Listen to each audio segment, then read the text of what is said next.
વડોદરાના અવાજ ન્યૂઝમાં આપનું સ્વાગત છે। સમાચારમાં વાત કરીએ તો શહેરના 4 દરવાજા વિસ્તારમાં ટ્રાફિક અને દબાણની સમસ્યા મુદ્દે કાઉન્સિલરો રાતાપીળા। સ્થાનિક કાઉન્સિલરોએ કરી મ્યુનિસિપલ કમિશનરને રજૂઆત। મુખ્ય માર્ગ પર પાર્ક કરેલા વાહનોને ઈ-મેમો અપાતા કાઉન્સિલરો ભરાયા હતા રોષે। સ્થાનિક કાઉન્સિલર અને પીઆઈ વચ્ચે થઈ હતી બોલાચાલી। સ્થાનિક કાઉન્સિલરોએ ટ્રાફિક ડીસીપી જ્યોતિ પટેલને પણ કરી હતી રજૂઆત। મ્યુનિસિપલ કમિશનરે રજૂઆત કરી દબાણો દૂર કરવા પણ કરી માંગ। મ્યુનિસિપલ કમિશનરે કાઉન્સિલરોને કામગીરી કરવા આપ્યું આશ્વાસન। વડોદરાના 4 દરવાજા વિસ્તારને લઈને વોર્ડ નંબર 14ના માજી કાઉન્સિલરો તેના હાલ રનિંગ કાઉન્સિલરો રજૂઆત કરવામાં આવ્યા હતા। શું કહેશો? હા, તમામ નાગરિકોની રજૂઆતો છે એ સાંભળવામાં આવેલ છે। લોકપ્રતિનિધિની રજૂઆતો પણ સાંભળવામાં આવેલી છે। અમે આ બાબતે ચોક્કસ જે રજૂઆતો છે એને ધ્યાને લઈશું।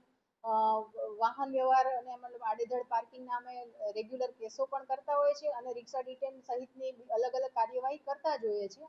પણ જે સ્પેસિફિક એરિયા કે જ્યાં વધારે ટ્રાફિકનું ભારણ રહે છે તો નાગરિકોનો અવાજ અમારા સુધી પહોંચાડેલો છે, અમે ચોક્કસ એની ઉપર કાર્યવાહી કરીશું। ગત રોજે ટ્રાફિક પીઆઈ આહિર સાહેબ સાથે પણ કંઈક બોલાબોલી થઈ હતી કાઉન્સિલરોની, એને લઈને શું આગળ કાર્યવાહી કરવામાં આ બાબતે છે હજી સુધી મારી પીઆઈ સાહેબ સાથે વાત નથી થઈ, પણ હું એના વિશે ચોક્કસ જાણીશ કે ખરેખર શું બનાવ હતો।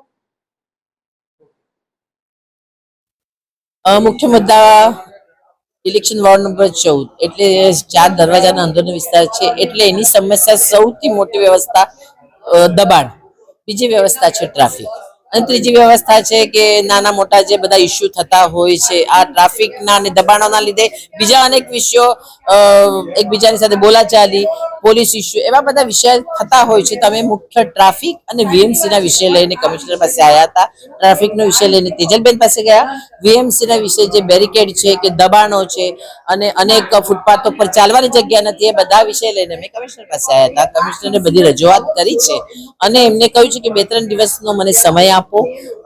દબાણો ઉઠે છે, ફરીવાર થાય છે, પણ ફરીવાર ન થાય એની માટે કંઈક આપણે વિચારીને આનો ઉપાય કરીશું અને એવો ઉપાય કરીશું કે જેના લીધે તમને, પ્રજાને અને બધાને જ રાહત રહે એવી રીતના એમને અમને એશ્યોરન્સ આપ્યું છે।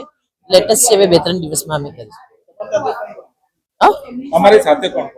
મારી સાથે મારા 3 સાથી કાઉન્સિલર હરીશભાઈ છે, જેલમબેન છે, પૂર્વ કાઉન્સિલર મિનેશભાઈ છે, વિજયભાઈ છે, પ્રમુખ ચેતનભાઈ, કદમભાઈ, બધા જ સંગઠન અને ચૂંટાયેલી ભાગ બધા જ આવે છે।